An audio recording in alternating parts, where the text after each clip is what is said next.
Hey guys, subscribe for daily content. And if you're shopping for gear, make sure you check out the description for the newest items at some of the very best online retailers. There's also links for some of the items that I personally recommend. Thanks!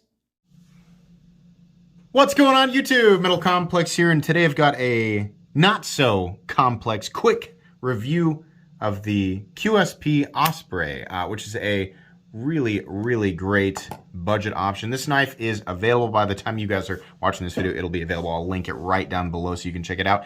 Thanks so much to QSP for sending this in for me to take a look at. Thanks so much to my generous patrons who are supporting me. There's a link for Patreon right down below, and please make sure to follow me on Instagram at metal_complex.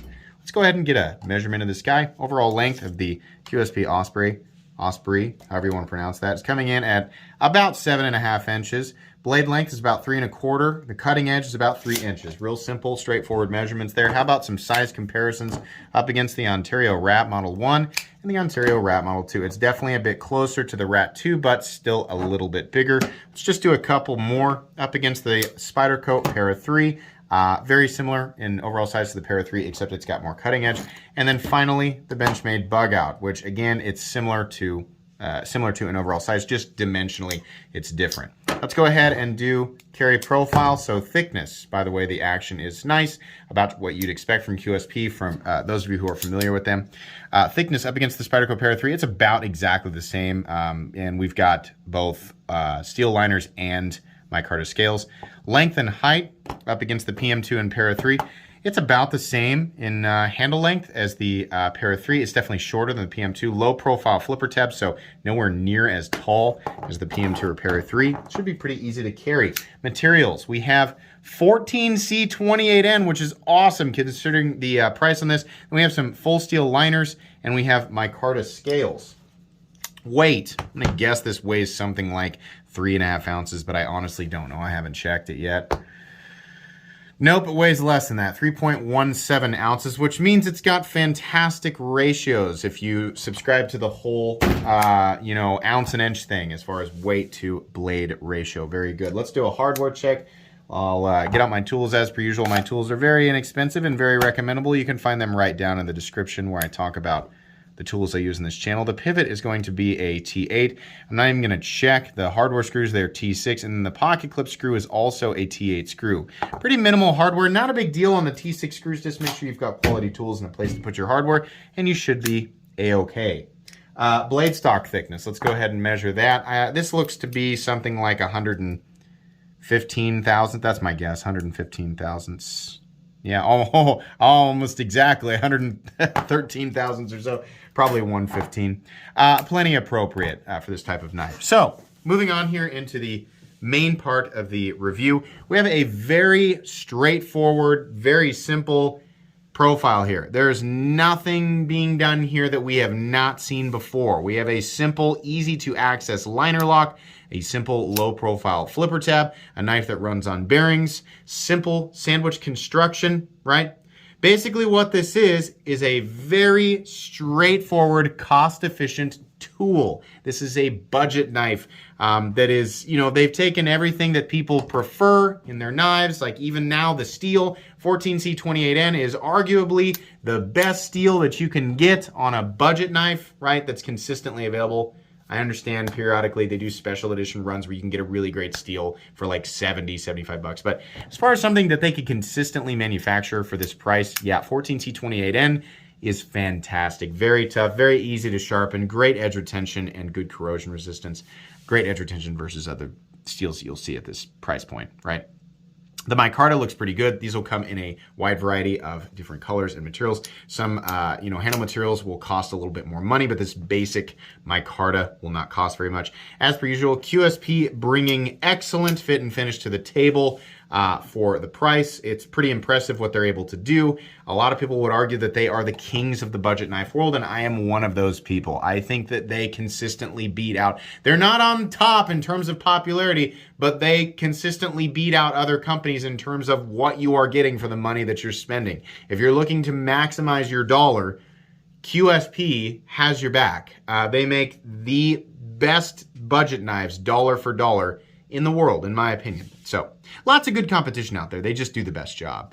Ergonomically, it's pretty straightforward. There's not a lot of lock in here, but you're also, you know, in that sense, you're not confined to one specific spot, even though you're pretty much going to use, if your hands are about the same size as mine, you're going to use the whole handle. It's plenty comfortable. Scales are a bit blocky, but you know, that's all just sort of par for the course here. The clip is not cumbersome or bothersome in any way because it is, you know, it's a wire clip and it's pretty well done. So I don't have an issue with that. Jimping extends to a meaningful spot on the spine of the blade. And the blade is just about a perfect, you know, drop point blade. It does have just a slight, like if we're looking at it like this, it's just a slight drop. People are going to say that's a different grind, whatever you want to call it is fine. Flat that carries out to about 55 to 60% the length of the blade. Meaningful thickness carried out here. This isn't a knife you're going to want to do any heavy duty work with, but if you're going to cut continuously, yeah, the edge gets down to a nice, oh, it's nice and thin, very sticky. The way they sharpened this is just fantastic. I know 14C28N takes a very fine edge, but they know what they're doing, QSP. It's a nice glassy, sticky edge. Really, really good. Satin finish, okay. QSP does a pretty good satin finish. Still would have preferred that it was tumbled, but I'm not super bothered by this. I can't complain too much. QSP on one side, 14C28N on the other. The edges of the spine have been nicely knocked down, so this is not sharp anywhere. So that's great. And there's a little bit of a sharpening trail here, which will make a lot of people real happy. The action is good. Just about cut my finger there, but managed to avoid it. Action is good. Access to the liner lock is good, meaning if you're going to sit around on the couch and flip this thing over and over again, your fingers are not going to get tired. But if you're a normal person and you're just getting it out to use it, it's also easy to do that, which is really what's important.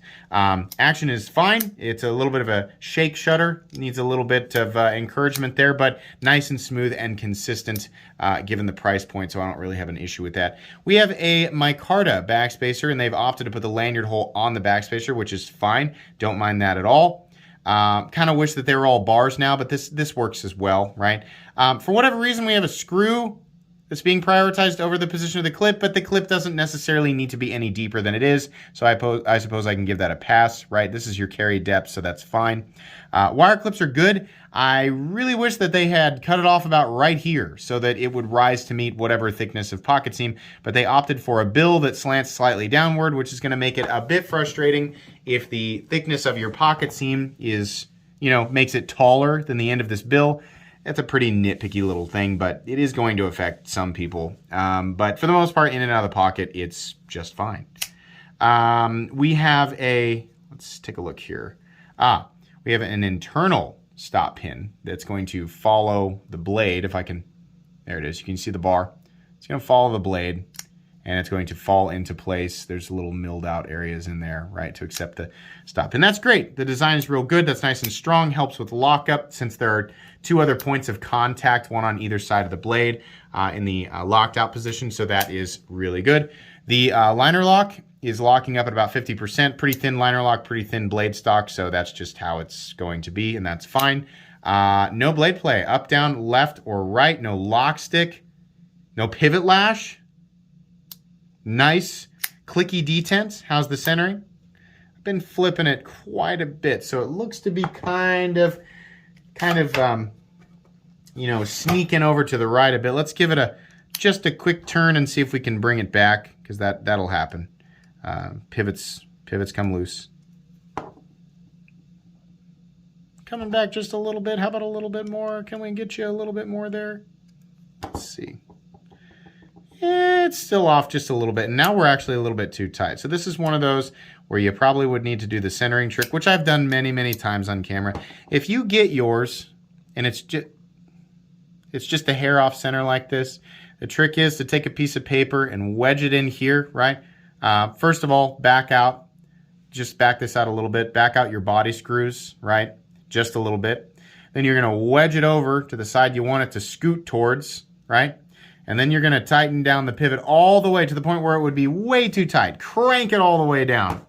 Then crank down your handle hardware screws. Be careful because these are T6, but get them down nice and tight. Then what you want to do is pull the piece of paper out. It's going to be real wedged in there. Pull that piece of paper out. The blade should be way over on the opposite side. It'll be off-center on the opposite side. Then slowly back the pivot out to your desired action, and what it should do is reset the centering of the blade so that it is both easy to flip and locking up solid and centered. Right, I have a video on that, but there's your verbal your verbal how-to for Metal Complex. So anyways, I wish they should all come centered. This one isn't. That's one of the most minimal offenses, right? It's much more offensive to get a much more expensive knife off center. At this price, I'm not really that concerned because I know I can fix it for myself. But just to be clear, yes, in 2022, you know, knives should always, I would assume them sending one to a reviewer, they would make sure, you know, like it's centered, but it's okay. Not that big of a deal, but it still should be centered, 2022. In any case, how much is this? This is a $53 knife. Yeah. You can get, you know, if you want to go with D2, you can get D2 knives from QSP for between $35 and $45 pretty consistently. $53 for 14C28N and QSP's fit and finish, their overall execution, and a good, you know, sort of medium to medium large, or you know, nearly full-size knife design, in my book. Yeah, I'm not going to argue with that at all. This was a super easy to review knife, which is why we're ending here at the 11-minute and something mark. This is a very recommendable budget knife. I think most people will be pretty happy with it. So it's going to go in my cheap knives I like playlist as well as my recommended knives playlist. Very good stuff from QSP. Like I said, link down below for you guys to check it out if you want to. That's going to be pretty much it today. Please make sure to follow me on Instagram at metal_complex. If you enjoyed this video, leave a like. If you'd like to check out my other content, I do, of course, have lots of videos of knives that are either expensive or inexpensive that I do or don't like. So check those out. And if you enjoy all my content, go ahead and click on that Metal Complex logo right there and subscribe because there's definitely more coming. Thanks again for watching, everybody, and have a great day.